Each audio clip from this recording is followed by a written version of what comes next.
Hey there everybody, welcome back to the channel. My name is Chris Orme. Today we're looking back at Season 2, the remainder of Season 2, that we left off in our last update video of our Swansea City save on FM19, Football Manager 19. The live save we've been doing over at twitch.tv/Chris Orme. You can find updates when I'm going live and such on my Twitter at Chris Orme up over there. You can stay tuned here as well for more content on other games and reviews, as well as these FM updates. And as I say, live on Twitch. Random streams on the weekend, 10 a.m. Central Time in the US. Monday to Friday, we'll have FM for a good 5 to 6 hours. And yeah, we're on a bit of a push right now over there. We're unlocking more and more emotes as we go. Building a good community on there. Maybe more news with that in a little while. But for now, all I'll say is exciting things happening on the channel. So head on over, Chris Orme on Twitch. Follow me there. When I go live, you'll get notified. Make sure you turn notifications on. And head over to Twitter as well. You'll get a notification when I go live. You can keep up to date. In the meantime, we finished Season 2. We finished Season 3. And we just finished Season 4. That is 4 seasons in 3 weeks, live on Twitch. We're powering through this save. And little teaser, things go okay. So, a little bittersweet at the end of Season 4. A little bittersweet at the end of Season 3. So, that's all I'll say for it. But videos will be coming out on Video 4 very soon. And we're doing video, doing Season 3 in this video. So the wrap up for Season 2 first. We win the title by a point. You can see that clearly. But we blew a 12-point lead. So let's dive in and see where we blew that lead. Now, I think it was the Birmingham game we were playing, so there. So that was the day of when we were doing this video last. As you can see, some late shenanigans, as always, but a decent win against 10 men.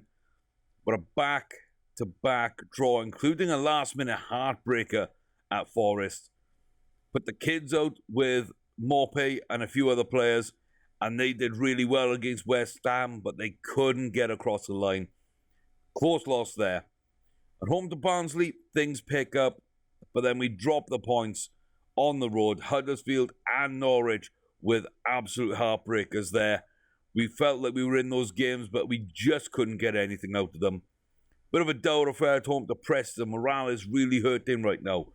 We get something out of Blackburn, which is good, but then we give it straight back at home to Bristol City when we were dominant. But Duvon scores late. We give him another chance. He gets the goal on the road at QPR. They're not a very good team in this save. So we kind of took advantage of that.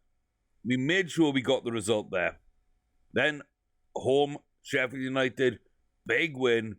Duvon playing off the bench, a little bit tired, but he comes on, hits 2 in injury time just to keep us going.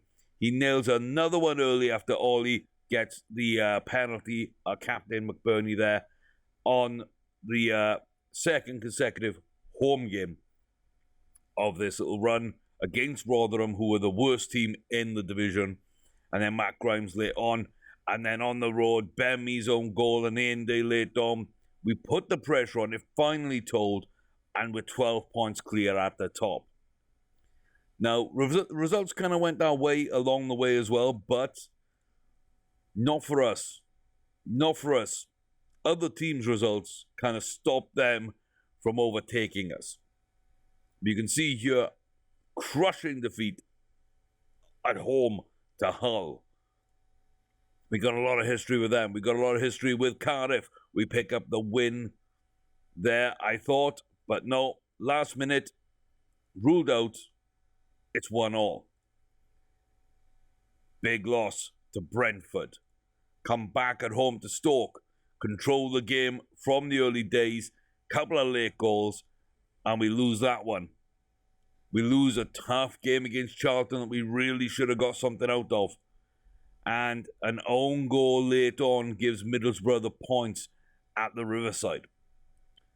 So going into last day, I knew if we won that we would be champions. We go on the road, but it's to Oxford, the second worst team in the league. We do give up a late one. Ayinde with a late one as well for us. McBurney with the early. And then the second half hat-trick. 20 minutes of dreams. Borja Baston. Absolutely fantastic.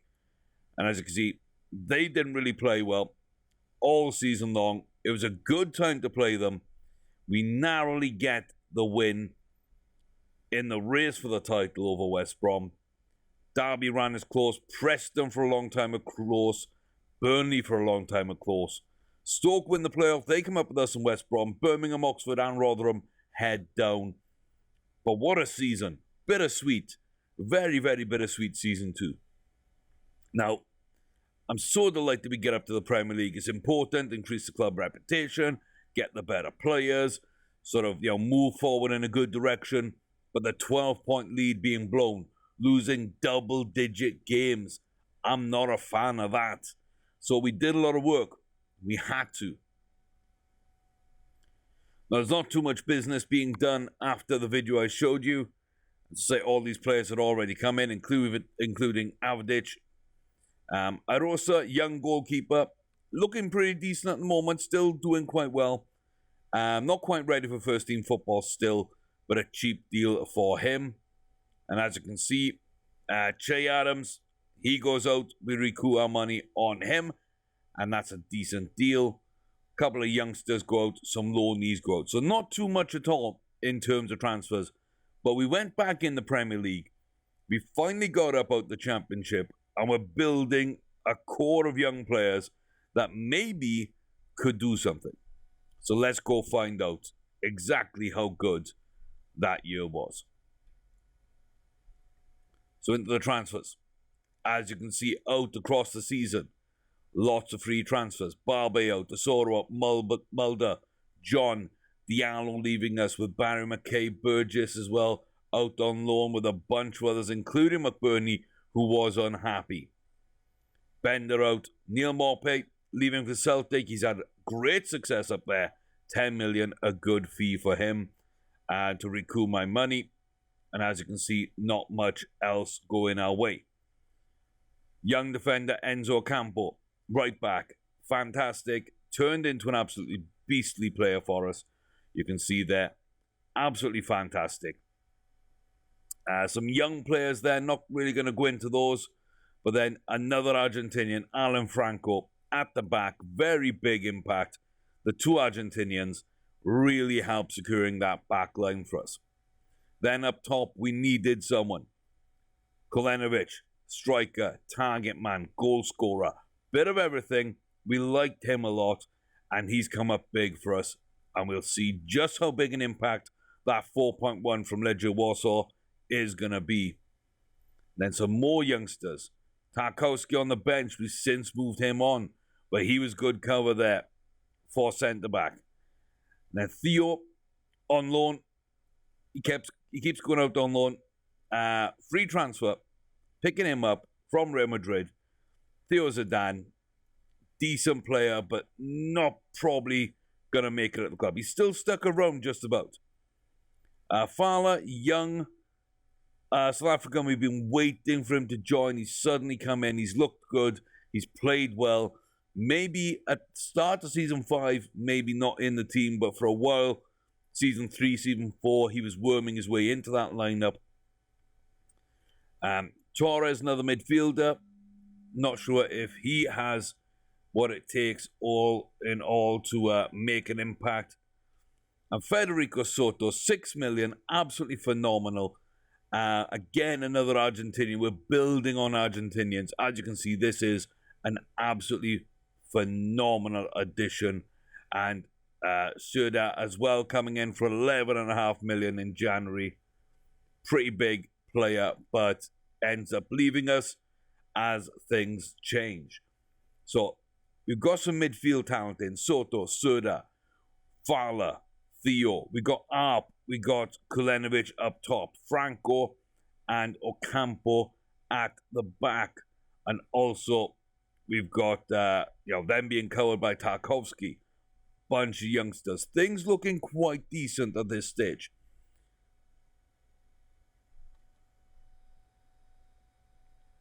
Oops. Yeah. Little glitch there, but that's okay. As you can see, the League Cup got through a couple of rounds. That's all we needed to do. Penalty shootout again. Some of the reserves in that game. And then again, we played them against Chelsea. Got hit at the end of the first half. Got hit at the end of the second half. Really rough, but we didn't want to be in these competitions, so kind of sandbagged them a little bit. We got where we needed to go in the League Cup. We didn't quite in the FA Cup, but the board were okay with it. So a decent win early on against Accrington, and we're really starting to gel then. And then we lose to Bournemouth with a 91st and a 93rd. We were trying to win that to get through to the 5th, which was our objective, but Bournemouth really tough to keep on the back foot. So we go and look at the league fixtures.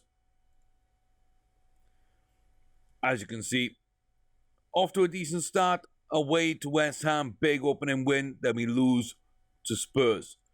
Watford away, we win. But then we lose a bad one here against Villa. Jordan Ayew hat-trick, and then Avdic sent off right out of the game at that point anyway. So didn't matter too much. A late winner from Josh Earl, second choice left back. And then big loss here again. Really, really heartbreaking. We held Chelsea 85 minutes. We're winning 2-1. Then they step up with a corner. Christensen scores. Ocampo picks up a late red card. And then deep into injury time, not only do they get the winner through Higuain, but a misery compiler from Mason Mount. Absolutely hate that. Another couple of late goals after we get a comeback goal. I think last 10 minutes we can push, we can get something. But they step right back up with the go-ahead. And again, that late goal. Just a heartbreaker. And then, bang, we're back on one. We beat Arsenal. We go to Newcastle and put a good result in. Liverpool at home, from 1-0 down, a good 5 minutes in the second half puts us ahead. And all of a sudden, things look rosy again. But then it's Bournemouth, a team we can't put away. Brighton, we couldn't put them away. And then Man United at home, a really rough start. We got back into it. We couldn't quite get out of that game. The Stoke game, as you can see, Alfie Mawson against us there. And we just couldn't put them away. End-to-end stuff. Late penalty. Don't think it was deserved, but they pick up the point there, Stoke. And then absolutely hammered away to Leicester. Got things quite wrong in that game. And it paid. Beat Everton, though. Then we draw to West Ham. We get the win on the road to Southampton. And then we hold Man City at home. We hold against Spurs on the road. Last gasp. Second in the voting for goal of the season, by the way, from young Mike Mensah. Left foot of dreams. Now, at that point, that's a very nice run to be on. But then we give it right back. We give it right back with a loss to Watford. Beat Villa. Tough heartbreaker at the end again with Leeds. Chelsea just run rampant. Wolves win a very close one. Arsenal with a couple of early goals, and I was too late to reply. And we put the pressure on. We just couldn't get the job done again. And then a late goal gets us the win over Newcastle. Liverpool blow us away, but then back on it. Not letting Bournemouth in this time. They had a comeback though. We had the hat-trick from Kula up with his goal. Then they pulled 2 goals back. I shut down. I pulled everybody back. We got out of the game against Bournemouth, but they are very, very dangerous when they don't have the lead. They throw all kinds of people at you, all, including the kitchen sink at sometimes, to get out of that one. Then this one, we played the kids against United. I had other games coming up. I had some injuries. I didn't really want to be sort of playing against United and hurting the morale of the first team. So we played the kids. Dowie and Warner both scored. Lukaku hit 4 and a bit of goals from elsewhere. But then we beat West Brom. Nice game that. We went and won at Stoke. We got the poor result, really, but a draw at home to Leicester. Beat Everton away from home. Then we got trounced there by Man City, but we kept it really close until the death. And we got a nice little result at home to Southampton. So quite a lot of losses, quite a few wins, some good results, some poor results. A bad run of form here and here. But, you know, this is a decent run. And this right here is a really decent run to the end of the season. So where do we end up? Well, we end up actually in 8th. We were pipped to 7th by Newcastle. The penultimate game, really, against Man City, I believe, was the main culprit of that. So we handed the advantage to Newcastle, and they capitalized on it. Maybe we lose out because of goal difference. I don't know. But if we'd have won that game, I think we'd have been a lot closer. Then it goes down to the final day. But the win over Everton towards the end of the season meant that we did go above them at least, up into 8th. Pretty decent. We were kind of in the mid-pack for a while, sort of anywhere between 4th and 12th. So 8th is a fair result for the season. It's 16, 8, and 14 for the season. As you can see, 60 and 69 goals for and against. A pretty decent campaign. Set us up well, but just outside the European spots. Gives us something to aim for in Season 4. And like I say, some good performances across the board. And we really enjoyed this season. We really sort of were able to put a stamp on the team. We were able to see now the tactics coming together. The relationships were forming between the young players, the key players, Arp and Klenovic up top. We had Franco at the back now, Ocampo and Inde on the flanks doing business for us. Soto coming in, being big in midfield as well. So we're starting to see some good things. Avdic playing okay. But I did identify a weak midfield going into Season 4. That's kind of where the focus was on that. And we look at that in the next video. But like I say, Season 1, 16th in the Championship. Season 2, we blow a 12-point lead, but we do end up with the Championship title. Then in the Premier League, Season 3, an 8th place finish, our first go-around. That's not bad at all. Gives us something to build on. Nice platform to develop. All the while, the youth facilities have been upgrading. The transfer market's been pretty good to us. The backroom staff continues to grow bit by bit. Training facilities are being upgraded. A 5,000-seater expansion to the stadium. Almost buying a stadium. A feeder club from America. So yeah, not too much. Just continue that development off the pitch, both in terms of staff and facilities. And then, as I say, you get the players and the tactics right, and you run at the league. So, Season 4, goal was to be in Europe at the end of that year. Again, probably sandbag the cups and just develop the youngsters, improve that midfield, and make a statement going forward. So, there'll be a video coming up very soon on this channel. Again, as I say, to do that update. If you want to watch live, we're starting Season 5 this Monday. What would it be? The 1st of July, I think. So, if you are at all interested in this save to see where it goes, how these young players are developing, and what we're able to achieve, tune in Monday, 10 a.m. on US Central Time. That translates roughly to about 4 p.m. Monday to Friday in the UK. Twitch.tv/Chris Orme.